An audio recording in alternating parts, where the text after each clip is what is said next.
Vamos a comenzar una clase que es una serie en la que hemos enfocado el evangelismo.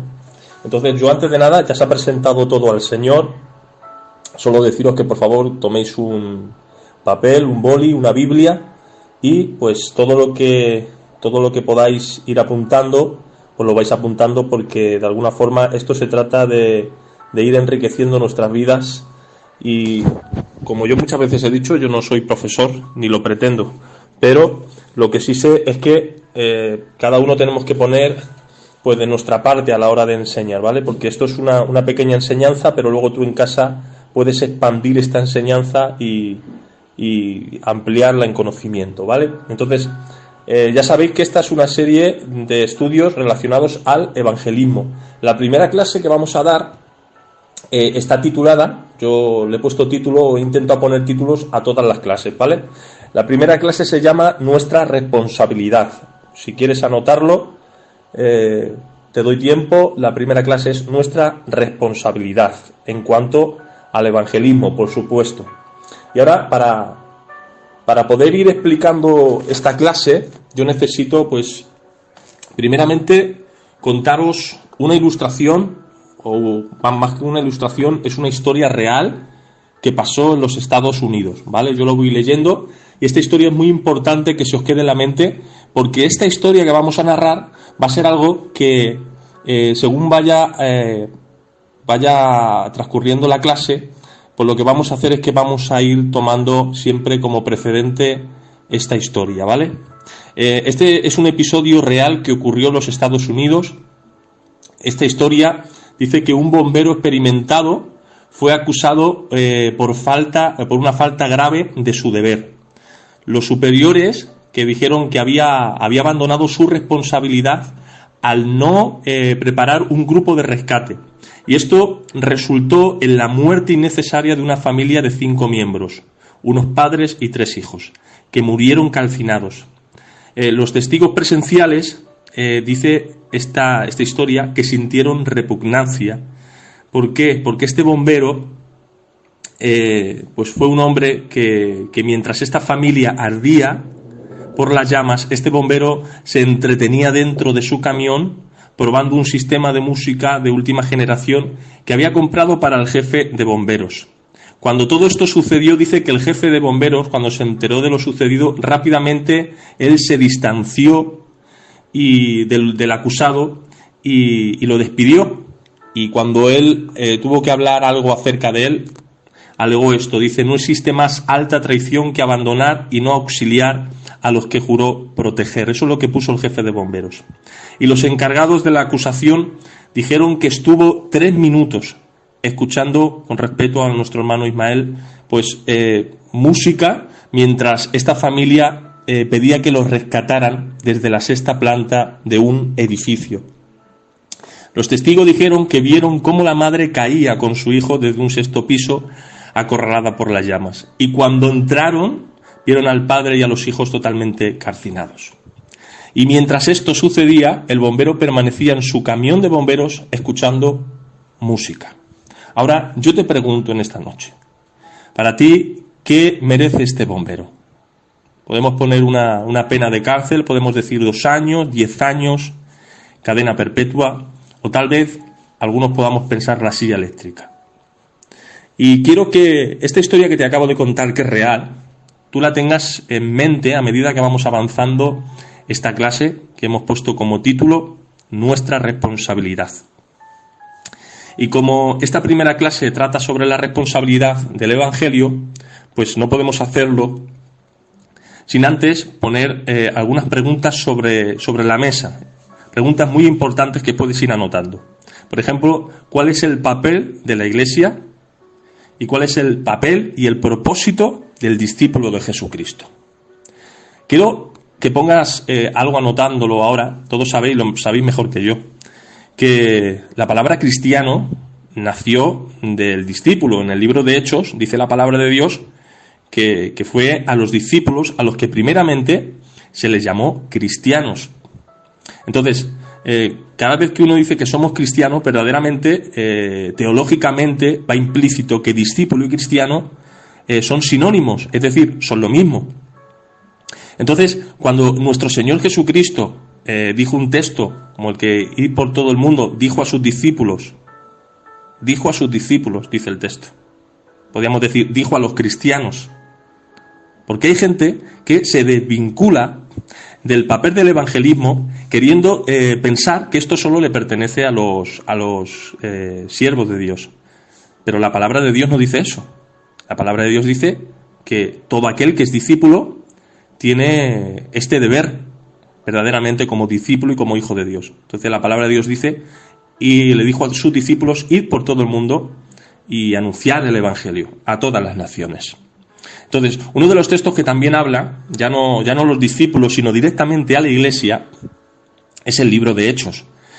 Yo hace poco lo prediqué, Hechos, capítulo 1, verso 8. Os recuerdo el texto, si queréis ir anotándolo, lo podéis anotar en el cuaderno, la hoja que tengáis, o leer conmigo la palabra del Señor en esta noche, ¿vale? Os estoy dando bases bíblicas para poder entender las preguntas que hemos hecho para desarrollar el tema. ¿Cuál es el papel de la Iglesia? ¿Cuál es el papel y el propósito del discípulo? Y estamos dando bases bíblicas. Una de ellas, que es muy directa a la Iglesia, es Hechos capítulo 1, verso 8, que, aunque muchos puedan pensar que son a los discípulos, implícitamente ya está establecida la Iglesia. Ellos son los pilares que conforman la Iglesia, pero es directamente ya la Iglesia donde el Señor, después de 40 días, todos lo sabéis mejor que yo, estuvo anunciando su muerte, su resurrección, y como no, pues en esos días también dio las últimas directrices a lo que sería su iglesia. Y en el texto bíblico que vamos a leer, dice estas palabras nuestro Señor. Dice, pero recibiréis poder cuando haya venido sobre vosotros el Espíritu Santo, y me seréis testigos en Jerusalén, en Judea, en Samaria, y hasta lo último de la tierra. Para poder explicaros el texto y ir respondiendo a esa pregunta, vamos solo a mirar por encima lo que el texto en sí mismo quiere decirnos. Y es que, ya sabéis, lo estuve administrando a la hora de poder entender el texto. Si queréis, tengo el sermón, que lo descargué, lo tengo guardado, por si queréis, para que os sea más fácil escuchar el mensaje. Dura unos 30 minutos más o menos y os va a bendecir mucho, porque lo que voy a decir lo digo por encima, pero en el sermón está todo completamente dicho. Y en el sermón pues tratamos de decir que verdaderamente es desgranar este texto. Dice, y recibiréis poder. Ya sabéis que la obra del Espíritu Santo dentro del creyente muchas veces la vemos en dos preposiciones muy importantes. La palabra en y la palabra sobre. Cuando hablamos en la preposición en y hablamos del Espíritu Santo, en la obra que el Espíritu Santo hace dentro del creyente. Es el nuevo nacimiento, regeneración, bueno, eso ya lo sabéis todos. Y cuando hablamos la palabra sobre, cuando hablamos de esa preposición y es la obra del Espíritu Santo, estamos hablando pues de una obra de capacitación, una obra que el Espíritu Santo viene al creyente para capacitarlo. Por lo tanto, cuando Cristo está diciendo recibiréis poder, y está hablando implícitamente del Espíritu Santo, lo que el Señor trataba de decir es que cuando viniera el Espíritu Santo, recibirían una cobertura de poder. Pero ahí cabe otra pregunta. ¿Por qué los discípulos debían recibir ese poder? Bueno, yo ya estuve explicando por medio de una ilustración que espero que en esta noche os sea más fácil entenderlo. Había un obrero de General Motors que había tratado de cortar un metal, pero no pudo, le fue imposible. Y después de todos sus esfuerzos se acercó a un veterano ingeniero y le preguntó cuál sería la forma más sencilla. Y este le dijo, oye, ¿has probado a cortarlo con un diamante? Y este le dijo que no, se fue a aquel taller y comenzó a cortar el metal y lo hizo pues muy sencillamente. Ya sorprendido por lo que estaba pasando, se acercó al ingeniero a darle las gracias. Entonces el ingeniero le dijo, mira, el metal no era demasiado duro, sino que las herramientas no eran suficientemente fuertes. ¿Qué trato de deciros con esta ilustración? Que Cristo sabía que las herramientas de los primeros discípulos no eran suficientemente fuertes para el trabajo que el Señor les había encomendado. Porque Jesús era consciente de que los hombres de por sí tienen una fortaleza, pero esa fortaleza no es suficiente para la misión tan potente que el Señor les había encomendado, que era expandir el Evangelio dentro de un mundo hostil. Por eso Cristo insiste en que sus discípulos debían esperar la venida, el avenimiento del Espíritu Santo.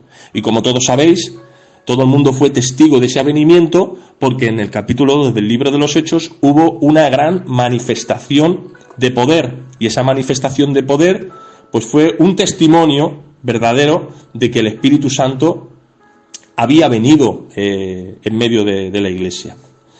Pero el Señor comienza a decir, y me seréis testigos. Es decir, han recibido un poder, que es la cobertura del Espíritu Santo, porque sin ese poder sería imposible que pudieran evangelizar dentro de un mundo hostil y una influencia satánica.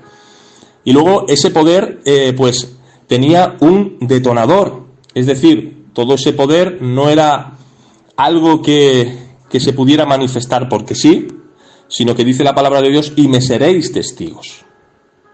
Me seréis testigos. Esa palabra, cuando habla de me seréis testigos, la palabra, el texto bíblico no está diciendo que hablasen de su propio testimonio personal, como mucha gente hace, que está bien. Hay gente que tiene testimonios personales que son de mucha bendición, pero en este caso el texto bíblico lo que trata de decir es que hablen del testimonio que es el testimonio por excelencia, el de nuestro Señor Jesucristo. De ese testimonio trata el verso del que tienen que hablar. Y en ese testimonio el Señor les está diciendo que tienen que hablar de su muerte, la causa de su muerte, que era el pecado, la resurrección, que está hablando de la victoria, y luego algo que es necesario para que la gente pueda acercarse, el arrepentimiento de pecados.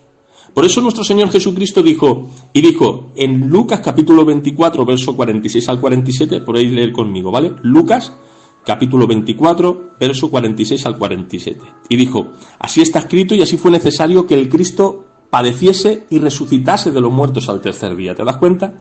Pero mira, Jesús no solo se refería a su testimonio personal, sino que ahora Jesús también trata de decirles algo que es necesario. Dice, y que se predicase, verso 47, en su nombre el arrepentimiento de pecados, en todas las naciones, comenzando desde Jerusalén. Si os dais cuenta, este texto se alía y se une a lo que Cristo le ha dicho ya a la iglesia. Y me seréis testigos en Jerusalén, en Judea, en Samaria y hasta lo último de la tierra. Ahora, ¿por qué trato de deciros, por qué he tratado de desgranar este texto? Para que verdaderamente hoy sobre la mesa pudiéramos traer una respuesta a cuál es el verdadero propósito de la Iglesia. El verdadero propósito de la Iglesia no es otro que anunciar las virtudes de aquel que nos sacó de las tinieblas a su luz admirable. Eso dice Pedro. Eso dice la palabra de Dios. El verdadero propósito de la Iglesia es ese. Yo decía este tiempo atrás, a mí el Señor me hablaba, el Espíritu Santo me hablaba personalmente. Y yo no entendía verdaderamente cuál era el propósito. Y yo lo puedo decir sin ninguna vergüenza. Yo decía, pero Señor, ¿cuál? Y fue a través de estos estudios que entendí cuál era el verdadero propósito de la Iglesia. Y el Señor me hacía entender esta verdad por medio de un teléfono móvil. Es decir, un teléfono móvil no se crea porque sí. Un teléfono móvil, cuando se crea, se hace para cubrir una necesidad. Y la necesidad verdaderamente queda suplida por medio del teléfono. Es decir, pues lo mismo sucedió en el Calvario. Nuestro Señor iba a derramar su sangre.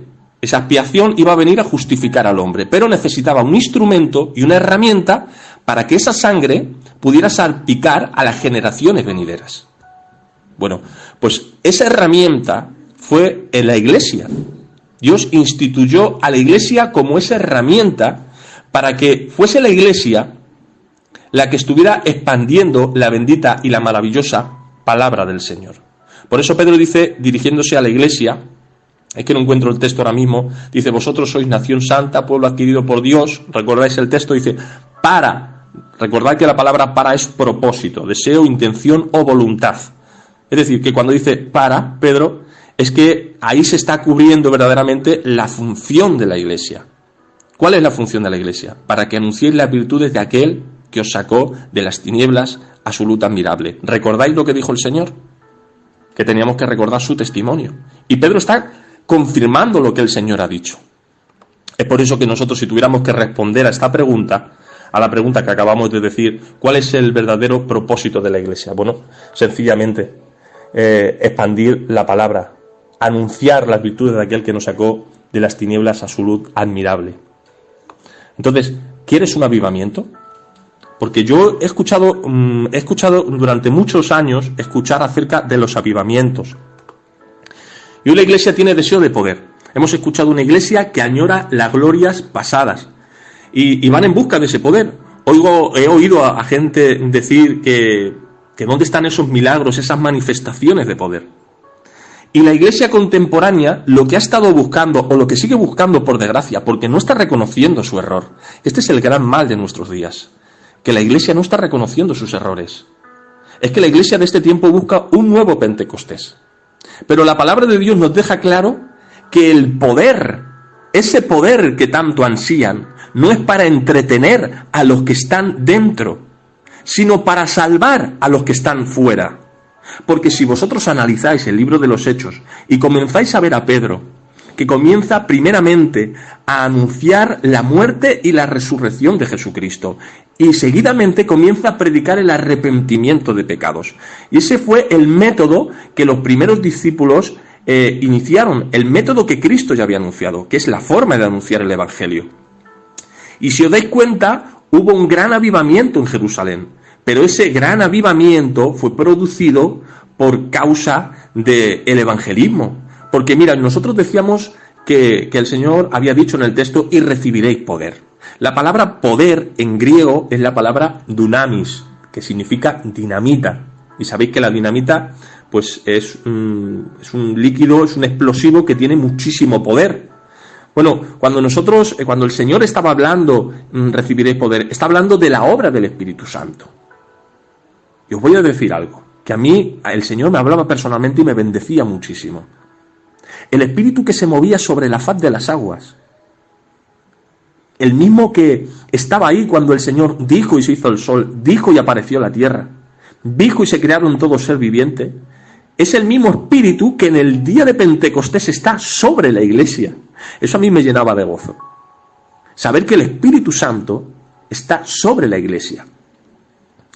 Pero el detonador, porque la dinamita, para que pueda estallar, necesita un detonador.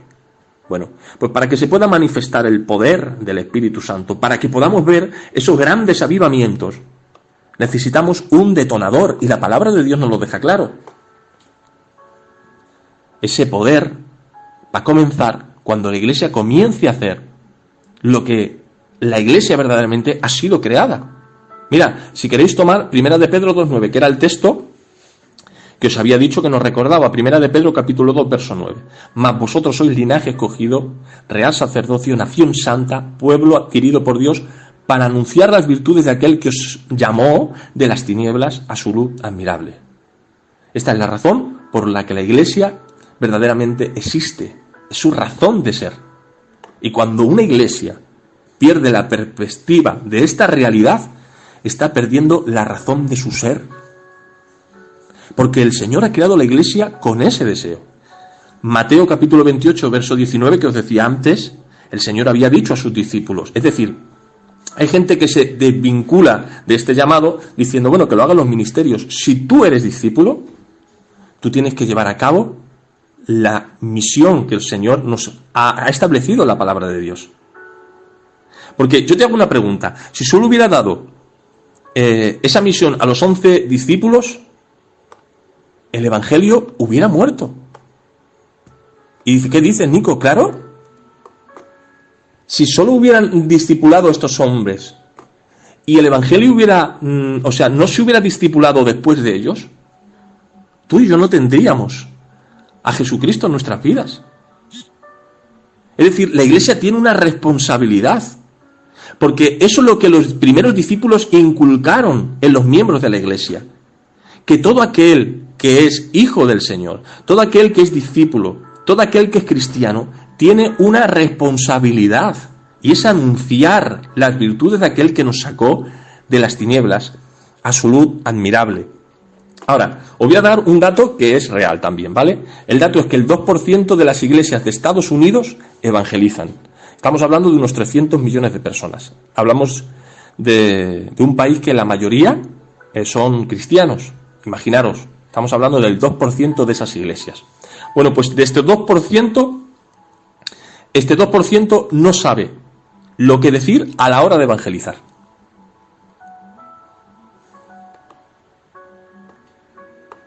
Es decir, no tienen conocimiento a la hora de evangelizar.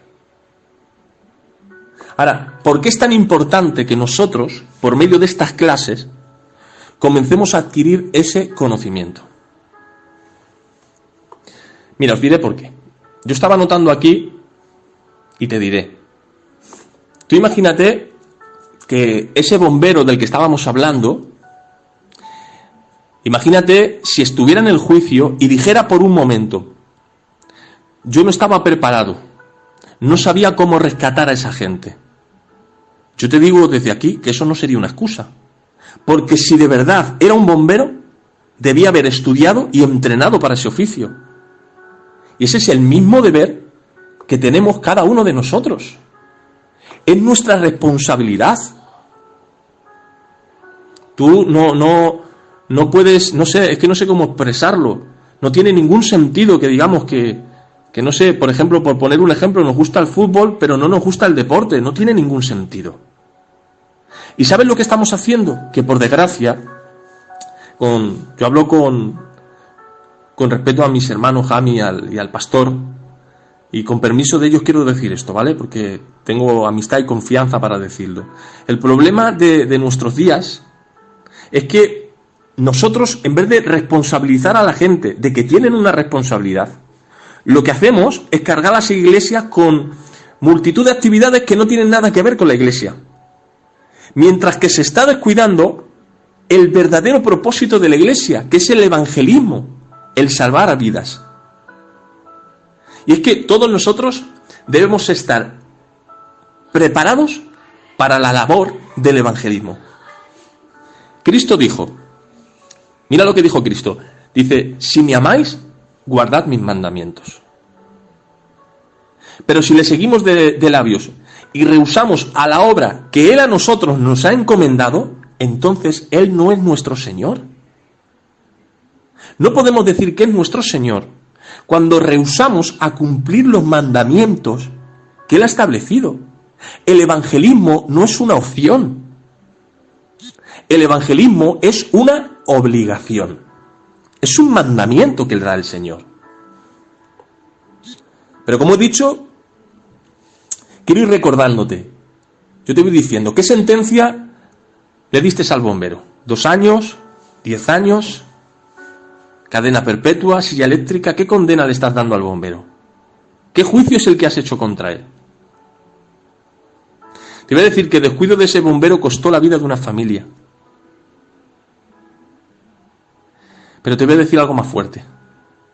Si verdaderamente era bombero, era un Judas. Porque tenía las manos manchadas de sangre. Mientras era su deber salvar a esas personas, él permanecía indiferente. Y os pido perdón por esta palabra. Pero te voy a decir que no somos responsables de los que se pierden. Y no quiero que me malinterpretéis en esta noche. No somos responsables de los que se pierden. Pero sí somos responsables de predicar el Evangelio. Porque quiero que pienses por un momento aquellos que aún todavía no tienen a Cristo. Tal vez puede ser tu hermano, puede ser tu compañera, puede ser tu padre. Y yo te voy a decir, ¿qué piensas de esto? El terrible destino que les depara. Pero también tenemos que pensar en nuestra negligencia, es decir, en nuestro descuido. Mira, te voy a decir algo que dijo Charles Spurgeon. Si no tienes deseo alguno para que otros sean salvos, entonces tú mismo no eres salvo. Eso es seguro. Esto lo dijo Charles Spurgeon. Te lo vuelvo a repetir porque a mí me bendecía. Si no tienes deseo alguno para salvar, para que otros sean salvos, entonces tú mismo no eres salvo. Eso es seguro. Y yo soy de los que creo que muchos están pidiendo un avivamiento. Y yo te digo que eso es bueno. Pero si pedimos avivamiento sin revelar la fe, ese avivamiento no se va a producir. Mira, te voy a decir algo. El avivamiento no es un mover soberano. Porque eso es lo que muchas veces implícitamente le estamos diciendo al Señor. Sabemos que tu palabra dice id y predicad el Evangelio a todo el mundo.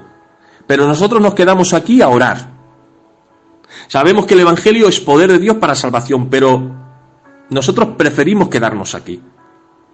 Porque te voy a decir que aunque Él sea soberano, Él ha delegado en nosotros la responsabilidad de predicar las buenas nuevas. Es verdad que somos vasos de barro, que no tenemos valor ni precio, que el verdadero tesoro es el que se derrama sobre nuestras almas, que son las buenas nuevas. Pero a Dios le ha placido que nosotros seamos esos recipientes que Dios en su misericordia utiliza para que nosotros expandamos la palabra de Dios. Mira lo que dice 2 de Corintios, capítulo 5, verso 17 en adelante. Vuelvo a repetirlo por si alguno quiera anotarlo. 2 de Corintios, capítulo 5, verso 17 al 21. De modo que si alguno está en Cristo, nueva criatura es, las cosas viejas pasaron, y aquí todas son hechas nuevas. Y todo esto proviene de Dios, quien nos reconcilió consigo mismo por Cristo y nos dio el ministerio de la reconciliación. Que Dios, estando en Cristo, reconciliando consigo al mundo, no tomando en cuenta a los hombres sus pecados, y nos encargó a nosotros. Escucha, mira lo que dice el texto bíblico. Esto no lo estoy sacando fuera de contexto, es explícito, es literal. Y nos encargó a nosotros la palabra de la reconciliación. Ahora dice Pablo, así que somos embajadores en el nombre de Cristo. Como si Dios recoge por medio de nosotros, os rogamos en el nombre de Cristo. Te voy a decir una frase que a mí me hacía mucho bien, que decían en el estudio, a mí me bendecía mucho. Que por desgracia es más fácil hablar con Dios de los hombres que hablar a los hombres de Dios. Pero debemos despertar y debemos poner nuestras oraciones en práctica, porque es nuestra responsabilidad. Mira lo que dice 2 de Corintios, 2 de Tesalonicenses, capítulo 1, versos 7 al 8. Dice, y vosotros que sois atribulados, daros reposo con nosotros, cuando se manifieste el Señor Jesús desde el cielo con los ángeles de su poder, en llama de fuego, para dar retribución a los que no conocieron a Dios, ni obedecen el Evangelio de nuestro Señor Jesucristo. Esa es la retribución a aquellos que no reciben el Evangelio, que no obedecieron al Evangelio. Y aunque tú no te lo creas, hay una retribución para aquel que no cree al Señor, y es el infierno. Y miles de millones de personas cada día mueren y van a ese destino sin Cristo en su corazón. Y nosotros somos responsables de que esa semilla sea predicada en esos corazones. Y si amamos verdaderamente a la gente, porque nosotros procedemos de Cristo, y Cristo se caracterizaba por su amor hacia el prójimo, no podemos permanecer indiferentes ante esta responsabilidad. Te voy a decir lo que dijo uno de los grandes comentaristas. Dijo que como cristianos a menudo oramos para sentirnos cristianos. Y la oración es buena, pero usada como sustituto de la obediencia no es más que hipocresía. Un fariseísmo despreciable. No des rodeos, el tiempo se acaba, deja tus insultos a Dios y deja de consultar a carne y sangre. Deja tus mentiras débiles y tus excusas cobardes, alístate en la verdad. Esto dijo un gran predicador acerca de esta verdad. Yo te voy a decir algo. Todos hemos visto y vemos cada noche la luna. La luna lo que hace es reflejar la luz del sol en medio de la noche oscura.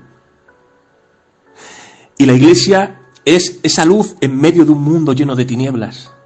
La Iglesia está para que a través de ella los hombres puedan ver la gloria de Dios.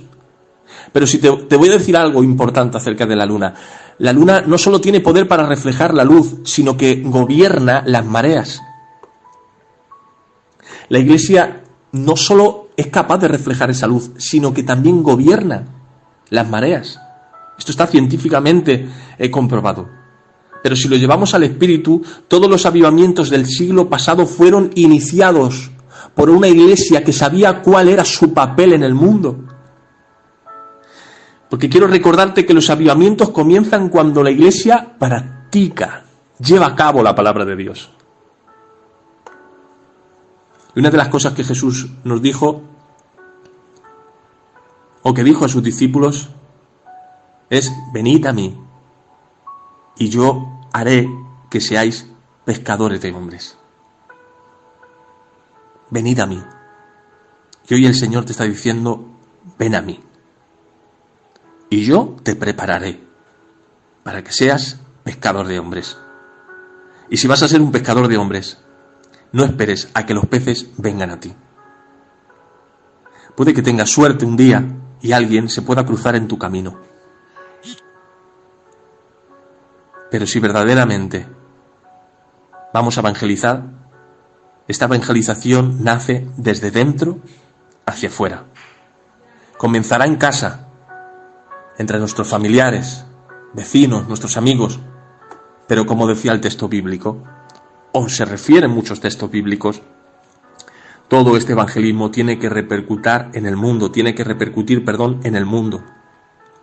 Porque los discípulos no se quedaron en los aposentos altos, adorando a Dios y esperando a que la gente viniese y adorara. Ellos fueron al mundo a predicar a las criaturas que se perdieron.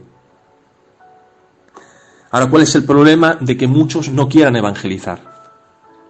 Muchos cristianos tienen miedo a compartir su fe, y eso es comprensible, porque no están preparados.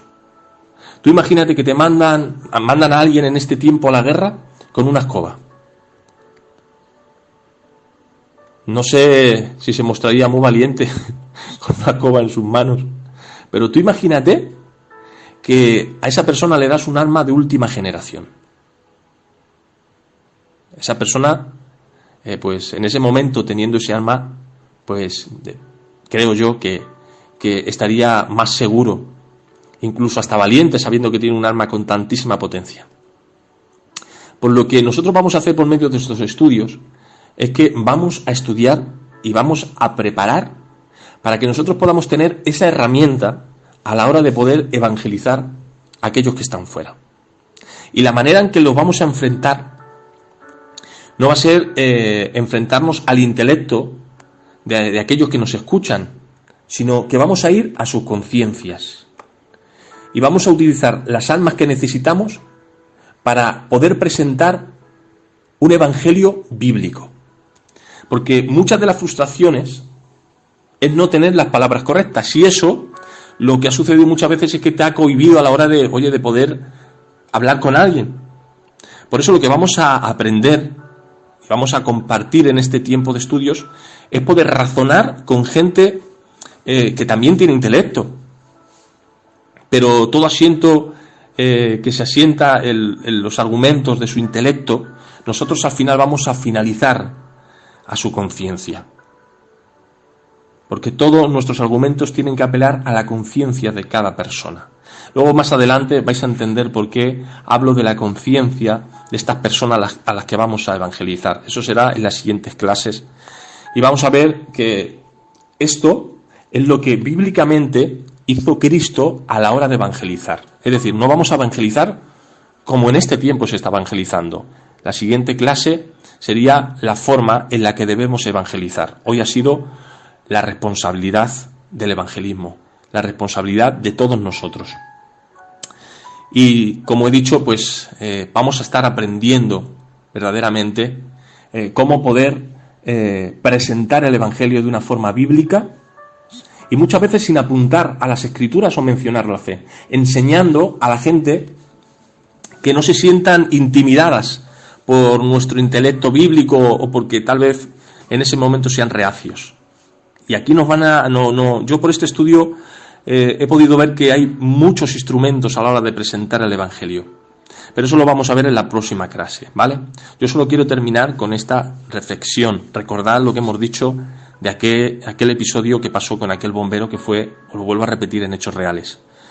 Si no estás compartiendo tu fe, si no estás buscando a los perdidos y cumpliendo la Escritura, si no estás evangelizando para arrebatar las almas del infierno, entonces, mi querido hermano, me temo que tú y yo somos ese bombero.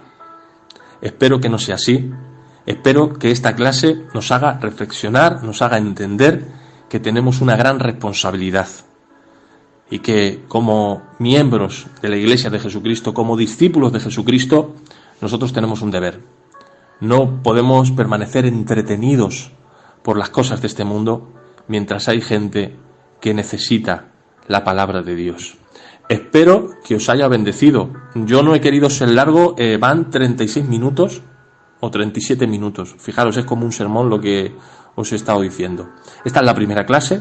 Era una clase donde primeramente pues se trata de hablar de la responsabilidad que tenemos como cristianos, para que este mensaje apele un poco a nuestra conciencia cristiana y nos haga despertar de un letargo que por desgracia hemos estado viviendo durante estos años pasados. Si hay alguna duda, yo ya voy a terminar, por favor me la compartís y en lo que pueda pues lo explico, ¿vale? Que Dios os bendiga mucho.